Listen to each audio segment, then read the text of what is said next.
Guys, very good morning. ಇವತ್ತು vlog actually ಬೆಳಗ್ಗೆಯಿಂದನೇ start ಮಾಡ್ತಾ ಇದ್ದೀನಿ.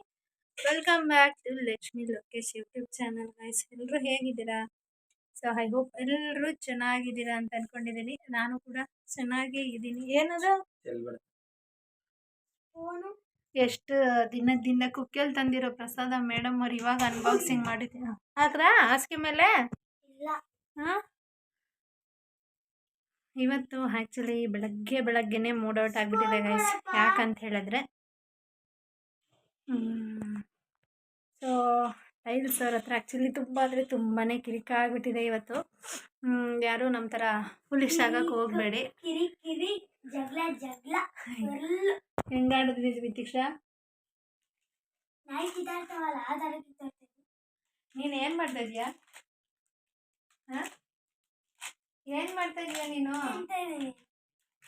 ಅಲ್ಲ, ಹೋಮ್ವರ್ಕ್ ಏನು ಮಾಡ್ತಾ ಇದೀಯಾ ಅಂದೆ. ಡಿವಿಷನ್ಸಾ?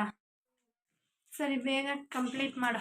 ಸೊ ರಿತೀಕ್ಷಾಂಗೆ ಆ್ಯಕ್ಚುಲಿ ಇವತ್ತು ಸ್ಕೂಲ್ ಹಾಲಿಡೇಸ್ ಇದೆ. ಯಾಕಂತ ಹೇಳಿದ್ರೆ ಕ್ಲಾಸಿಂದ ಎಲ್ಲರೂ ಟ್ರಿಪ್ ಹೋಗಿದ್ದಾರೆ. ನನಗೆ ಸ್ವಲ್ಪ ಭಯ ಆಯಿತು, ಟ್ರಿಪ್ ಕಳ್ಸೋದು ಬೇಡ ಅಂಥೇಳಿ ಕಳಿಸಿಲ್ಲ. GRS ಕರ್ಕೊಂಡು ಹೋಗಿದ್ದಾರೆ. ಆಲ್ಮೋಸ್ಟ್ ಅವ್ರ ಕ್ಲಾಸಲ್ಲೂ ಕೂಡ ಒಂದು 10 ಜನ ಅಬ್ಸೆಂಟ್ ಆಗಿರ್ಬೋದು. ಸೊ ಅವ್ರವ್ರ ಅದು ಸೊ ನನಗೆ ಬೇಡ ಅಂತ ಅನ್ನಿಸ್ತು, ಹಾಗಾಗಿ ಕಳಿಸಿಲ್ಲ. ನೋಡಿ, ರಜಾ ಹಾಕಿ ಎಕ್ಸಾಮ್ ಇದೆ ನಾಡಿದ್ದಿಂದ. ಬಾಕ್ಸ್ ಇಟ್ಕೊಂಡು ತಿನ್ಕೊಂಡು ಹೆಂಗೆ ಕೂತಿದ್ದಾಳೆ. ಇದು ಇವಳು ಮನೇಲಿದ್ದರೆ ಮಾಡೋದು. ಈಗ ಅವಳನ್ನೂ ಕೂಡ ಪ್ರಿಪೇರ್ ಮಾಡಿಸ್ಬೇಕು ಎಕ್ಸಾಮ್ಗೆ.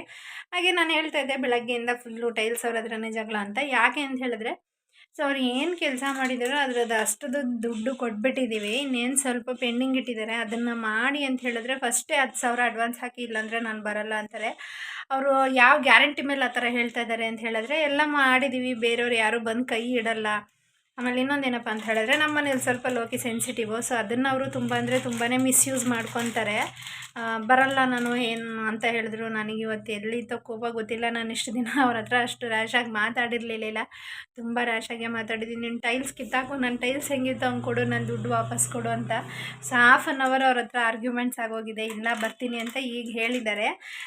ಏನೇ ಅಂದ್ರೂ ಎಷ್ಟೇ ಮಾಡಿದ್ರು ಅವ್ರಿಗೆ ಕೂಲಿ ಲೆಕ್ಕ ಕೊಟ್ಕೊಂಡು ಹೋದ್ರೇ ಬೆಟ್ರ್ ಅನಿಸುತ್ತೆ. ನಾವು ಒಂದು ಕಾನ್ಫಿಡೆಂಟ್ ಮೇಲೆ ಕೊಟ್ಟಿರ್ತೀವಿ. ಇವಾಗ ಆ್ಯಕ್ಚುಲಿ ಅವ್ನು ಮಾಡಿದ ಕೆಲಸಕ್ಕಿಂತ ನಾವು ಒಂದು 10,000 ಜಾಸ್ತಿನೇ ಕೊಟ್ಟಿದ್ದೀನಿ. ಬಟ್ ಅತ್ತೇನು ಒಂದು 20,000 ಜಾಸ್ತಿನೇ ಹೋಗಿದೆ. ಆದರೂ ಅವನು ಎಲ್ಲ ಈಸ್ಕೊಂಬಿಡ್ಬೇಕು ಅಂತ ನೋಡ್ತಾನೆ. ಆಮೇಲೆ ಎಲ್ಲ ಈಸ್ಕೊಂಡ್ರೆ ಪಾಲಿಷ್ ಮಾಡ್ಕೊಡೋಕೆ ಬರೋದಕ್ಕೆ ತುಂಬ ಸತಾಯಿಸ್ತಾರೆ ಅವರು. ಇವಾಗ ಬಿಟ್ಟು ಇವಾಗ ಕೆಲಸ ಒಂದು 30 ಕಿಲೋಮೀಟ್ರ್ ದೂರದಲ್ಲಿ ಬೇರೆ ಕೆಲಸ ಮಾಡ್ತಿದ್ದಾರೆ. ಆಮೇಲೆ ಎಲ್ಲೋಗ್ತಾನೋ ಯಾರಿಗೆ ಗೊತ್ತಾ. ಸೊ ಆ ಉದ್ದೇಶದಿಂದ ಇಟ್ಕೊಂಡಿರ್ತೀವಿ ಅಷ್ಟೇ.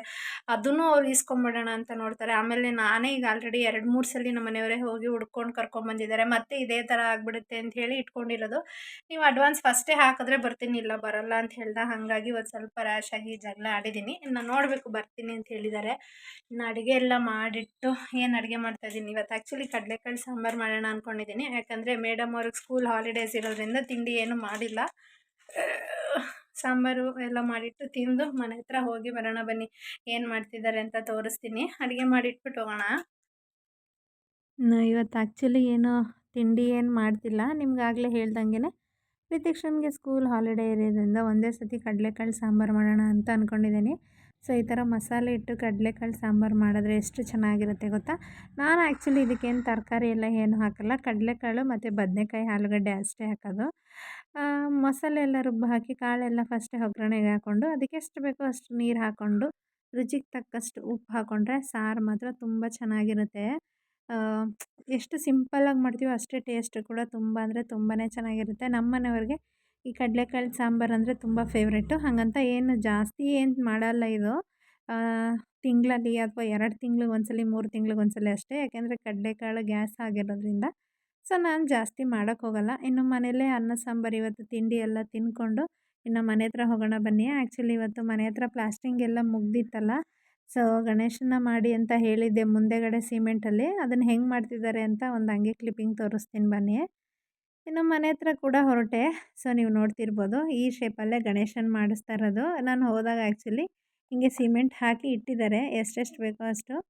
ವುಡ್ಡಲ್ಲಿ ಮಾಡಿಸ್ಕೊಂಡು ಮಾಡ್ತಾಯಿದ್ದೀನಿ. ಆ್ಯಕ್ಚುಲಿ ಇದು ಫಸ್ಟ್ ಬಂದು ಶೀಟಲ್ಲಿ ಮಾಡೋರು, ಅದು ಶೀಟ್ಗೆ 2,000 ಹೇಳಿದ್ರು. ಸೊ ಹಾಗಾಗಿ ವುಡ್ಡಲ್ಲೇ ಡಿಸೈನ್ ಕಟ್ ಮಾಡಿಸ್ಕೊಂಡು ಈ ಥರ ಮಾಡಿಸ್ತಾಯಿದ್ದೀನಿ. ಇನ್ನು ಫ್ರಂಟಿಗೆ ಆ್ಯಕ್ಚುಲಿ ಗೇಟಿಗೆಲ್ಲ ಪೇಂಟ್ ಹಾಕ್ತಾಯಿದ್ದಾರೆ. ಅದಾದಮೇಲೆ ನಮ್ಗೆ ಯಾವ ಕಲರ್ ಬೇಕೋ ಆ ಕಲರ್ ಚಾಯ್ಸ್ ಮಾಡ್ಕೊಬೇಕು ಗೈಸ್. ಅದಾದಮೇಲೆ ಇನ್ನು ಒಳಗಡೆ ನೋಡ್ತಿರ್ಬೋದು ಮೇಲ್ಗಡೆ ಎಲ್ಲ ಲಪ್ಪ ಫುಲ್ಲು ಮುಗ್ದಿದೆ. ಇನ್ನು ಕೆಳಗಡೆ ಮನೆ ಒಂದು ಕೋಟ್ ಆಗಿತ್ತು. ಇದು ಸೆಕೆಂಡ್ ಕೋಟ್ ಲಪ್ಪನೂ ಕೂಡ ಸ್ಟಾರ್ಟ್ ಮಾಡ್ತಾ ಇದ್ದಾರೆ. ಇನ್ನು ವೈರಿಂಗ್ ಕೂಡ ಎಲ್ಲ ಎಳ್ದು ಬಿಟ್ಟಿದ್ದಾರೆ.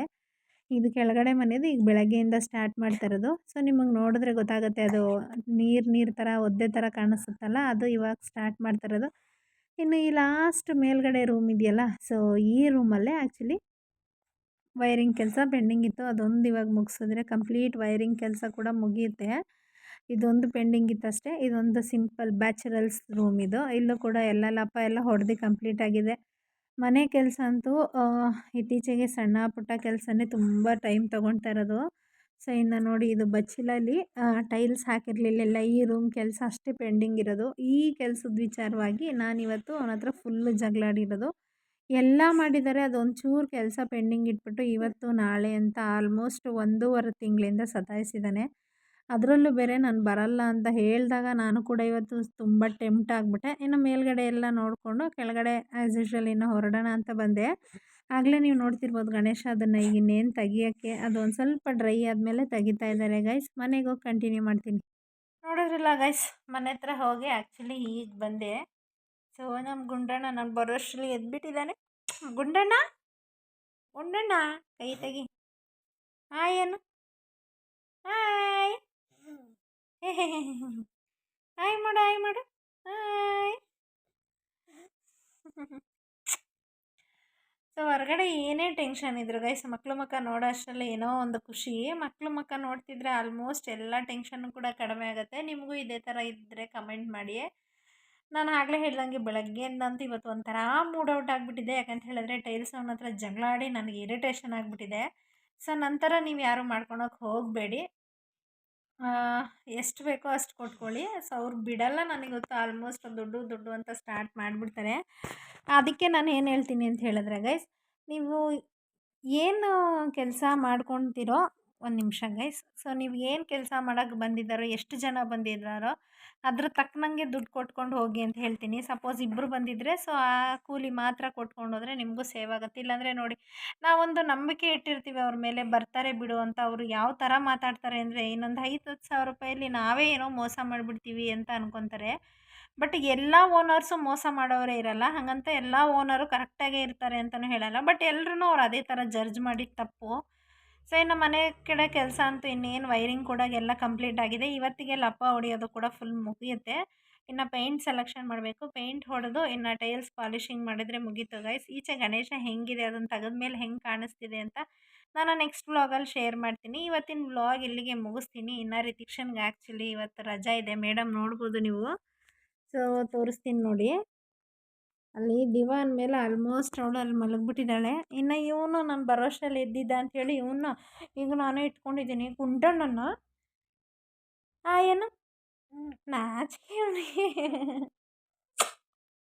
ಸೊ ಇವತ್ತಿನ ವ್ಲಾಗ್ ಇಲ್ಲಿಗೆ ಮುಗಿಸ್ತಾ ಇದ್ದೀನಿ. ವಿಡಿಯೋ ಇಷ್ಟ ಆಗಿದ್ರೆ ಲೈಕ್ ಮಾಡಿ, ಶೇರ್ ಮಾಡಿ.